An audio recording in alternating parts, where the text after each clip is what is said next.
Hello, how are you today? So glad to be here with you. I just wanted to bring you some words of encouragement. I know the road can be long. I heard a great saying the other day. It was, days are long, but life is short.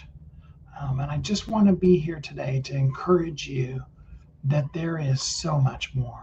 Hi, my name is Steve Kidd. I am a third generation minister, an international best-selling author of multiple books, and I do help people write, publish, and market their books to bestseller. I'm here today to encourage you, to show you that there is hope, there is promise, there is a future.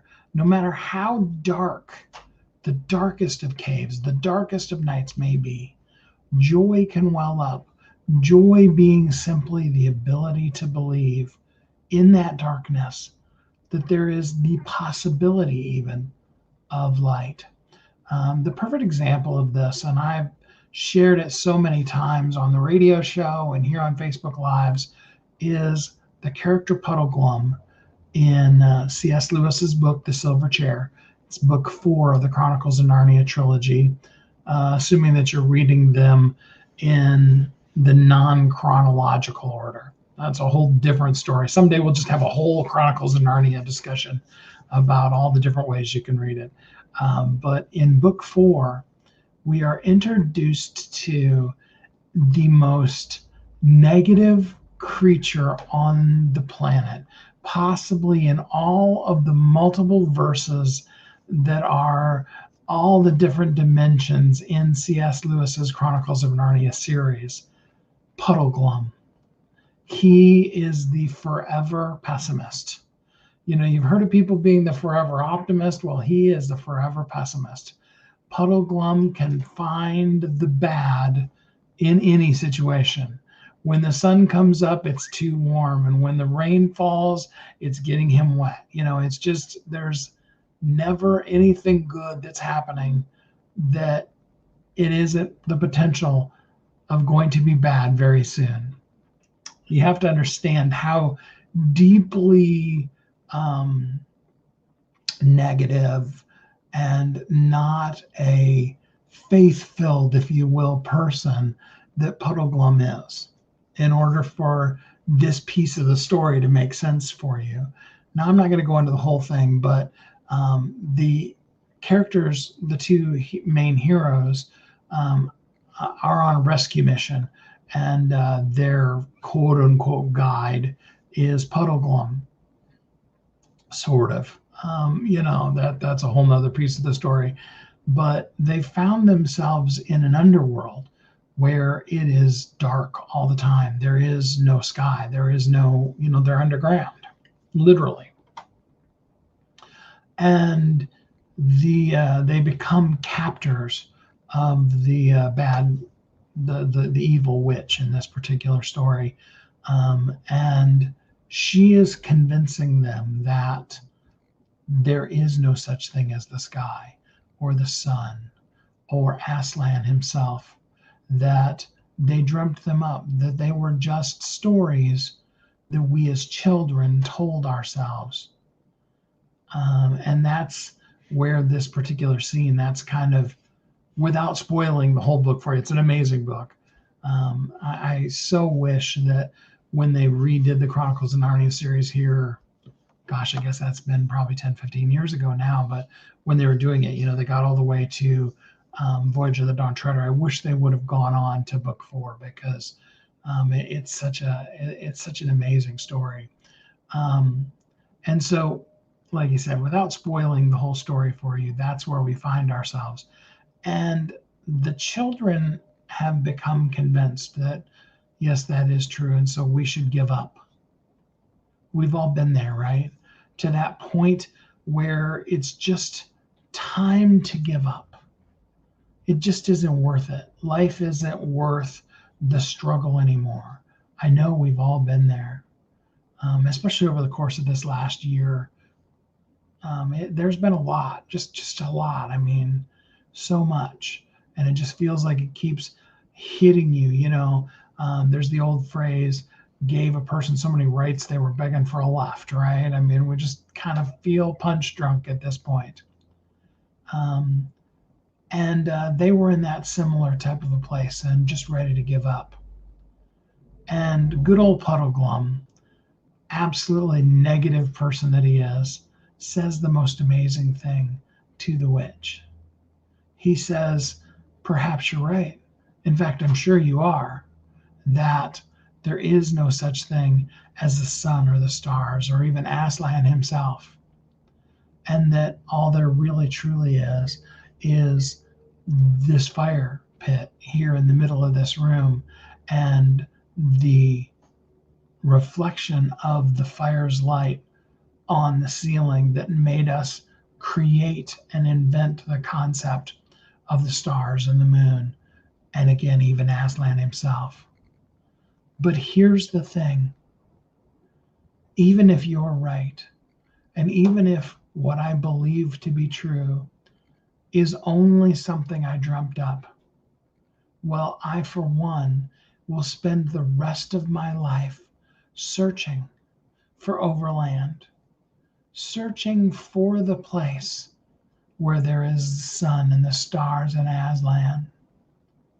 Because fairy tale or not, it seems so much better than this dull, dreary world that you have decided to live in. Now, that's not an exact quote, although I've quoted it so many times, it's probably pretty close. I love that ability in the absolute darkness, underground, with the potential being convinced that there isn't even a sun, that the sun isn't going to rise tomorrow because there is none. And maybe you're in that place right now. I just really sense that some of us are going through some really dark, tough times. But what I know to be true is it's that next step. It's that perseverance in the worst of, the most difficult of, the toughest, the darkest of times. That's where the real rewards come in. That's when we break through. I've often said, it came to me one time when I was doing Facebook Live here over the course of this last year. The problem with breakthrough is that nobody wants to talk about the breaking or the through. Everybody wants to be at the end of the breakthrough. It's like I remember the story of the little boy who told his parents that when he grows up, he wants to be a returned missionary. Everybody wants to have the fun stories of all the wild times. Nobody wants to have the experience, have to go through it, be near death and think you were going to die. It's kind of like I was talking with my best friend Craig the other day, and we were talking about, being older now than we were when we first met. I mean, him and I have known each other for probably 25 or 30 years already now. And, we were talking about the difference between being the age we are now. And it's like, if we had only known, think of the things that we would have done better to ourselves, how much better we would have treated ourselves if we would have known the consequences of our actions. And maybe that's true.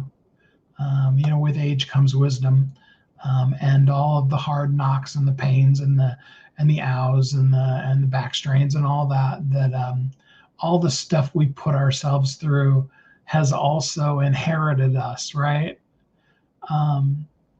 But through all of it, what we came to realize is there's also some real gold.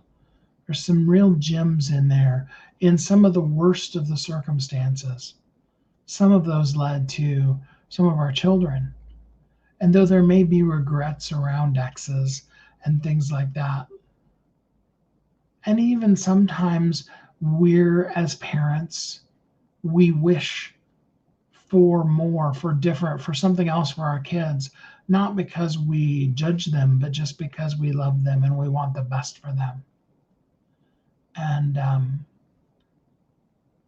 but what we always come back to is, yes, but if I hadn't made that decision, I wouldn't have you.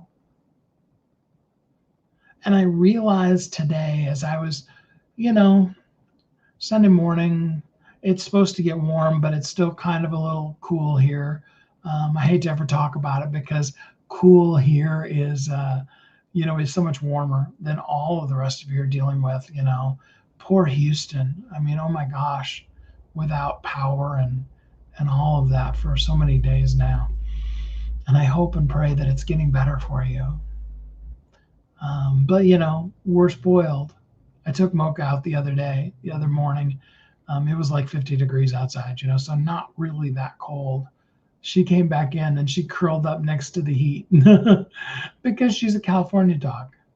And it's all relative, the things that we take on and seem so much. And so this morning, as I was thinking through and wading through the things, whether I was going to take them on or not, I decided that the best thing that I could do for you and for me too was to come on Facebook and tell us both there is so much more. It doesn't seem like that sometimes, right? It feels like maybe this is as good as it gets. It's a funny movie. But maybe as we have endured the breaking and as we're slogging our way through, maybe we can look up and we can see that though the mountain we climb is very steep, peeking up over the tip, over the peak of that mountain is that glorious sunshine. And the view will be so beautiful. There is so much more in store for each of us. I often have said to people, myself included, yes, but we're still here today, which means that there's still a reason. There are people who did not make it through to today. I was just seeing a little thing that came across the TV, a commercial yesterday or the day before. And whatever you think about him, he was a noted character. Rush Limbaugh passed of the cancer. It finally took him. And I was like, it's another great example of the fact that we're still here. We're still taking breath. And there are those who didn't. One of the guys that I toured with, an amazing musician, Brian Lennox, passed in November. And he's a younger guy, he's probably 2 years older than me. So he was in his mid 50s. And I think it was COVID related. I don't really know. I don't know a lot of details. But things like that happen. All the way from tiny babies that are stillborn, all the way to people who make it past 100 and they celebrate their 100th birthday. There are those who didn't make it and those who are still here. And each day that we have, that we're granted the blessing of today, all we can do is maximize today and know that there is so much more, that there is a plan, there is a purpose. There has to be, because we're still here. If there was no plan, we wouldn't be here. Nobody was put on this planet to keep the oxygen to carbon dioxide ratio balanced. Each of us has a purpose. And each day that's given to us as the blessing that each day is a day for us to maximize today. Now, it's easy to take that and have that be another weight on our shoulders, right? So we're talking about there's so much more, and then it's like, oh, there's more, right? Depends on how we look at it. Whether we think we can or we think we can't, we're right. But I'm not talking about loading another burden on you. I'm talking about the fact that today is the day that we've got. That breath. You were still able to take in today's breath, this moment's breath. And because of that, there's a reason, there is a purpose. whatever that purpose is for you to be the best you can be today, I challenge you to capture it. Now you need to understand, being the best you today, Sunday, February 21st, 2021, if you're listening live, it's about 10, well, it's exactly, in fact, 10:30 here on the West Coast. And if you're listening live, or if you're listening on the replay 10 years from now, today is your day. Think of Dr. Seuss. Oh, the places you will go. With a head full of brains and shoes full of feet, you'll never know all the people you might meet. And maybe on a Sunday afternoon, maybe you need to take a nice nap, rest. Maybe you need to curl up with a good book. Maybe there's a TV show, and maybe it's not like deeply, oh, I'm glad I watched that because I feel more brilliant from having watched that. Maybe it's a mindless television show and you need to just sit and binge watch it and just laugh. Sometimes laughter really is the best medicine, and just essentially checking out and allowing yourself to laugh and to smile and to have hope and promise, be encouraged. Sometimes that's the best thing we can do. Sometimes it's just when we're out, that casual smile, letting someone know that you care, or sharing and spreading to them positive energy in the midst of their day. Spread this message of there is more to everyone you meet. Maybe you're not even going to leave your house. You can still spread that. You can pray for people. You can send out good energy. You can look out your window and see the neighbor walk by and wish good things for them today. I don't know what your day is going to bring. There may be challenges that will be special just for today. But you're here today and you will rise up and meet those challenges. You will overcome today. You may be in the breaking or the through, and you may spend the day slugging it through the slough of despond. But what I know for you is that even today is special. Tomorrow will come, and there is oh so much more in store in our lives. But today is a gift. It's special, and it has a purpose. And I encourage each of us to take today to maximize it, to be all that we can be while it's called today, and let tomorrow take care of itself. Forgive yourself of anything in the past. Forgive others who have wounded you from your past so that you can be free to be the best you can be today. I know it's hard. They don't deserve it. Hear me on that. They don't deserve it.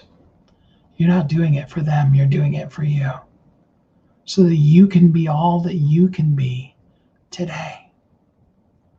There is so much more. More is coming. More than you could ever imagine. In fact, if you knew it all, it would overwhelm you and you would shut down. Which is why we're given just this breath, this moment, this day, to maximize who we are and what we do today. And then tomorrow will come and take care of itself when tomorrow's here. In the meantime, right here and today, we can know there is still so much more. I hope that today finds you happy, safe, warm, and loved. But that if you're going through it, that you can find joy. That like Puddleglum, you can say, Even if it's a fairy tale, even if it's something that I did dream up, I still believe in the light. I believe I have hope, and I'm going to continue the search for that thing because I believe it's true. And let joy well up within you at the fact that there is still so much more. Thanks for listening to me today. I really hope that until we're together again next time, that you have an amazingly great week.